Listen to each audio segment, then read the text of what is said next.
ये वही जगह है जहाँ पे सतगुरु कबीर साहब का उद्भव हुआ। यही वो स्थान है जहाँ पे ऐसा माना जाता है कि कमल के फूल पर लेटे हुए पाए गए थे। और यहीं बगल से रास्ते से नूर अली और नीमा पति पत्नी अपने दोनों साथ में बगल से गुज़र रहे थे। उन्होंने देखा कि एक बच्चा जो है यहाँ पे लेटा हुआ है और वो बच्चा कोई नहीं, सतगुरु श्री कबीर साहब ही थे। बच्चे को ले जा कर के पालन पोषण किए, जो कबीर साहब के रूप में हम सभी लोग जानते हैं। इस जगह को देख कर के आप अंदाज़ा लगा सकते हैं, ये जस्ट लहरतारा तालाब के बगल में ही है। और कबीर साहब के बारे में कई विभूतियाँ हैं जो अपने विचार व्यक्त किए हैं, आइए आपको बताते हैं। जिसमें फ्रेंच विदुषी लेखिका वादविल ने कहा है, परंपरागत अर्थ में कबीर भले ही कवि ना हो, लेकिन वो भारत के महानतम कवियों में से थे। एक रहस्यदर्शी कवि के रूप में उनका स्थान अद्वितीय है।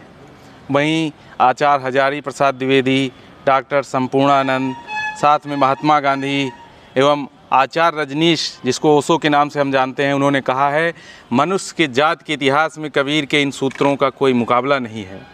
इनसे सरल और सीधे, इनसे स्पष्ट और साफ वचन पृथ्वी पर कभी नहीं बोले गए। कबीर साहब का एक वचन जैसे हजारों शास्त्रों का सार है। आप ये अंदाज़ा लगा सकते हैं, जब ओशो कबीर साहब के बारे में इस तरह के विचार व्यक्त कर सकते हैं तो आप समझ सकते हैं कि वो कितने महान संत थे। और चूँकि इसका निर्माण जो है आचार्य महंत अमृत साहब सतगुरु कबीर साहब मंदिर मूल गादी कबीर चौरा मठ के अनुरोध पर किया गया है। आप देख सकते हैं इसके चारों तरफ। और इधर ये प्रकट भूमि के बारे में लिखा गया है कि ये जो है प्रतीक के रूप में यहाँ पे ये दर्शाया गया है।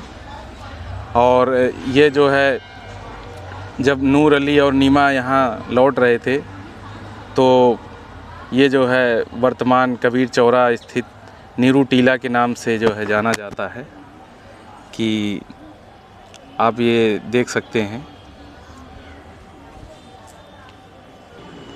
यहीं बगल में यहाँ के काशी नरेश राजा वीर सिंह बघेल के द्वारा एक मंदिर निर्माण किया गया है। आइए उस मंदिर के पास में आपको ले चलते हैं, वहाँ पे दिखाते हैं। ये आप तालाब देख सकते हैं, यहीं जस्ट बगल में है। और ये अगल बगल का संपूर्ण दृश्य बहुत ही सुंदर है।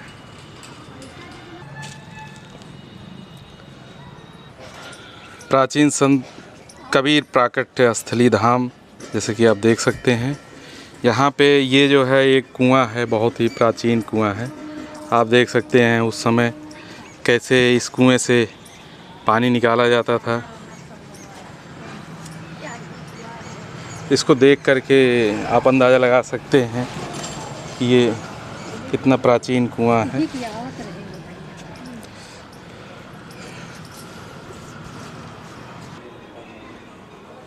ये जो है मंदिर आप देख सकते हैं, ये बहुत ही खूबसूरत मंदिर। यहाँ पे लिखा हुआ है, गगन मंडल से उतरे सतगुरु सत्य कबीर, जलय माय पौढ़न किए दो दिनन के पीर। आप देख सकते हैं यहाँ पे कबीर साहब के ये काशी नरेश वीर सिंह देव बघेल ने जो है इसका निर्माण कराया था। चूँकि अगल बगल बाद में इसका पुनर्निर्माण कराया गया है। आप देख सकते हैं, चूँकि अब ये जो है मेन मंदिर है। आप देख सकते हैं यहाँ पे कबीर साहब का,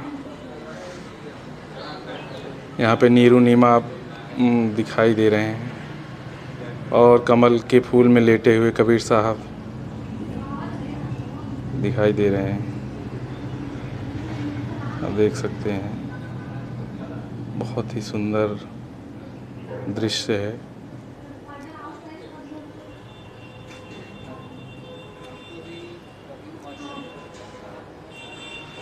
तो इस तरीके से कबीर साहब को आप देख सकते हैं।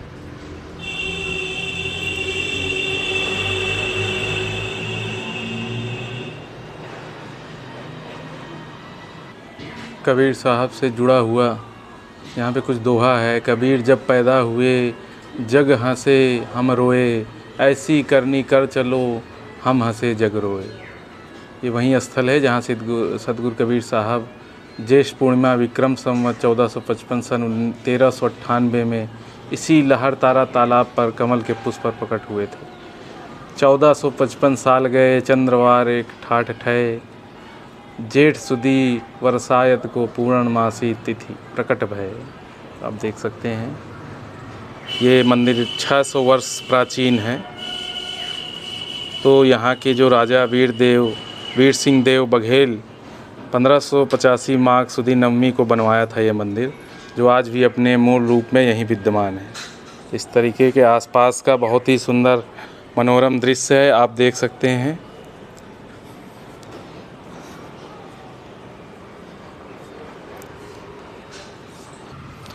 आज के लिए बस इतना ही। हमने आपको कबीर साहब की जन्मस्थली जहाँ पे प्रकट हुए थे उसको दिखाया। आप सब लोग भी आइए, कबीर साहब के दर्शन कीजिए, मंदिर के दर्शन कीजिए। आगे भी कबीर साहब से जुड़ी कुछ बातें और भी बताएंगे। फिर मिलते हैं। नमस्कार, धन्यवाद।